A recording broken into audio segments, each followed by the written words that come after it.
मोहन भागवत जो हैं बीते दिनों बदले बदले से नजर आ रहे हैं। बदले बदले से इसलिए नजर आ रहे हैं कि एक तरफ अपनी देश में सेकुलर छवि बताने पर लगे हुए हैं, जहां तमाम मीडिया उनके नाम पर ढिंडोरा पीटता हुआ दिखाई दे रहा है कि साहब देखिए मोहन भागवत तो इतने बढ़िया इंसान हैं कि वो मस्जिद में चले गए, और मोहन भागवत तो इतने बढ़िया इंसान हैं कि वो मजार में जाकर के फूल चढ़ा रहे हैं, और मोहन भागवत अब इतने अच्छे इंसान हैं कि दशहरे के दिन खास तौर पर बात करते हुए नजर आए नुपुर शर्मा विवाद पर, जहां हजरत मोहम्मद सल्लल्लाहु अलैहि वसल्लम साहब का अपमान किया गया और किस तरीके से गुस्ताखे रसूल किया गया, आज उस पर खुल करके बोलते हुए मोहन भागवत नजर आए हैं। और मोहन भागवत ने साफ तौर पर कहा है कि और अपने जो कार्यकर्ता हैं, जो उनसे जुड़े हुए लोग हैं, उन्हें नसीहत दे दी है कि आखिरकार मुसलमानों की श्रद्धा को ठेस ना पहुंचाया जाए।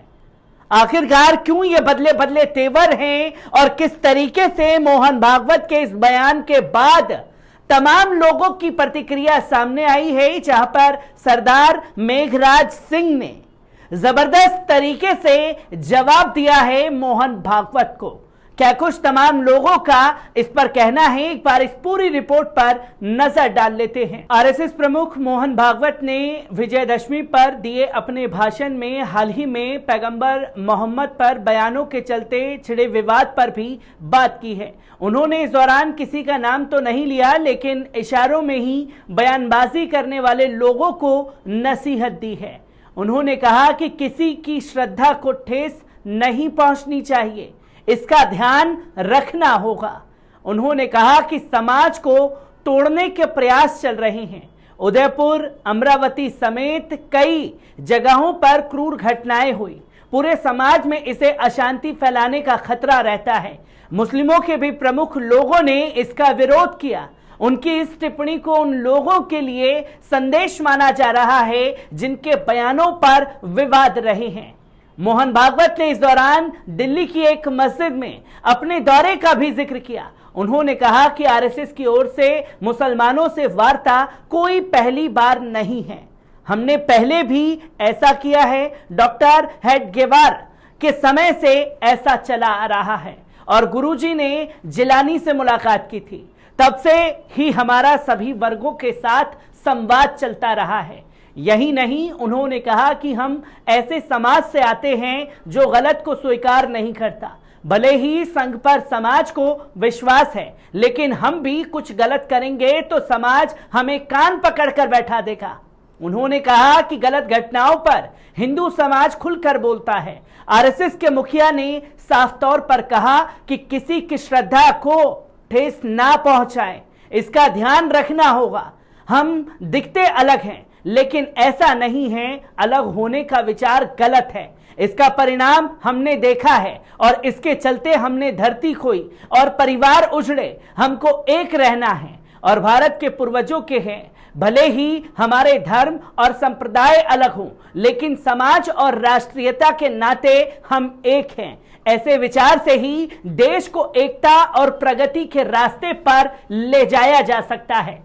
संघ प्रमुख ने इस दौरान जनसंख्या पर कंट्रोल की भी बातें की। उन्होंने साफ कहा कि जनसंख्या को लेकर एक समग्र नीति बननी चाहिए और उसमें किसी को छूट नहीं मिलनी चाहिए। सभी का समान रूप से नीति लागू होनी चाहिए। यदि कोई चीज लाभ वाली बात है तो समाज आसानी से स्वीकार कर लेता है, लेकिन जहां देश के लिए छोड़ना पड़ता है तो थोड़ी दिक्कतों का सामना भी लोगों को करना पड़ सकता है। इससे पहले मोहन भागवत ने काफिर शब्द पर चिंता जाहिर की थी, जिसका जवाब एक सरदार मेघराज सिंह ने दिया था और कहा था कि सवाल मोहन भागवत ने पूछा कि कुरान के हिसाब से काफिर और कौन है, जिसका जवाब उन्होंने दिया, पहला वो जो दिन रात झूठ बोलते हैं, बेईमानी करते हैं, कुरान के हिसाब से उनको काफिर कहते हैं। दूसरा, जो सच्चाई और ईमानदारी को छुपा लेते हैं और कुरान के हिसाब से उनको काफिर कहते हैं।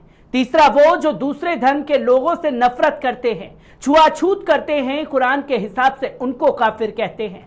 और जो दूसरों का हक खाए, दूसरों को परेशान करे, दूसरों को धोखा दे, कुरान के हिसाब से उनको काफिर कहते हैं। पांचवा, वो जो जबरदस्ती दूसरे धर्म के लोगों को अपने धर्म में शामिल करे या उनको परेशान करे, कुरान के हिसाब से उनको काफिर कहते हैं। छठा, वो जो गरीब के ऊपर जुल्म करे और धोखा करे और बेगुनाह के ऊपर हमला करे, कुरान के हिसाब से उनको काफिर कहते हैं। सातवां, वो जो अपने आप को खुश रखने के लिए दूसरे धर्म के लोगों में दंगे करवाए या उनके घर जलाए, कुरान के हिसाब से उनको भी काफिर कहते हैं। और आठवां, वो जो दिन रात झूठ बोले, बेईमानी करे और ये कहे कि मैं सच बोल रहा हूं, ईमानदारी से काम कर रहा हूं, और कुरान के हिसाब से उनको भी काफिर कहते हैं।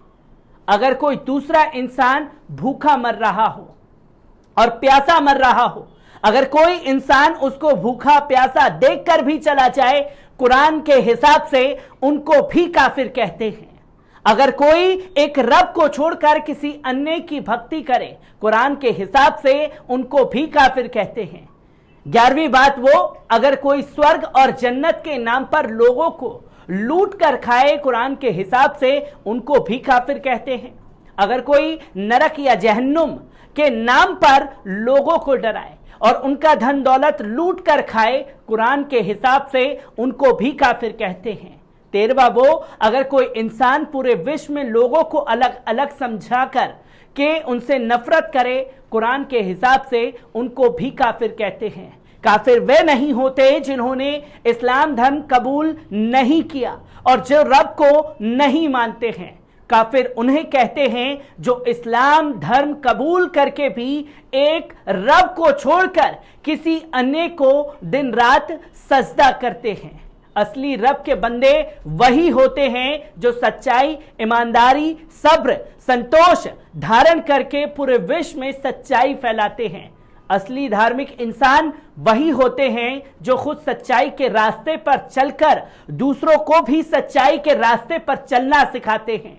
कुरान के बारे में मैंने सुनी सुनाई बातें नहीं लिखी, बल्कि मैंने कुरान को 38 दिनों में पढ़कर उसका अध्ययन किया, उसके बाद ही मैंने ये बातें लिखी हैं। अगर किसी भी मुस्लिम को या किसी अन्य धर्म के लोगों को इन बातों पर एतराज हो तो वे विश्व के किसी भी प्लेटफॉर्म पर आकर विचार चर्चा कर सकते हैं। Thank you.